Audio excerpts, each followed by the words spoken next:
High to all, చూడండి ఈ leaf design ఎంత బ్యూటిఫుల్గా ఉందో. సింపుల్ కట్ బిట్స్ యూస్ చేసి రిచ్ లుక్ క్రియేట్ చేయొచ్చు. ఫస్ట్ లీఫ్ షేప్ డ్రా చేసుకొని మిడిల్లో ఒక లైన్ వేసుకోండి.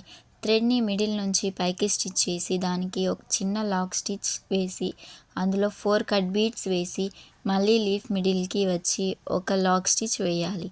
సేమ్గా లైన్కి అటువైపు ఇటువైపు కుట్టుకుంటూ వస్తే లీఫ్ అనేది పూర్తి అవుతుంది. దానికి మంచి హైలైట్ లుక్ ఇవ్వాలి అంటే చుట్టూ జరీ థ్రెడ్తో అవుట్లైన్ ఇస్తే సూపర్గా లీఫ్ ఫినిష్ అవుతుంది. బిగినర్స్ అందరూ నేను పోస్ట్ చేసే వీడియోస్ 1 by 1 ప్రాక్టీస్ చేస్తే ఈజీగా నేర్చుకోవచ్చు. ఇలాంటి వీడియోస్ కోసం సబ్స్క్రైబ్ చేసుకోండి.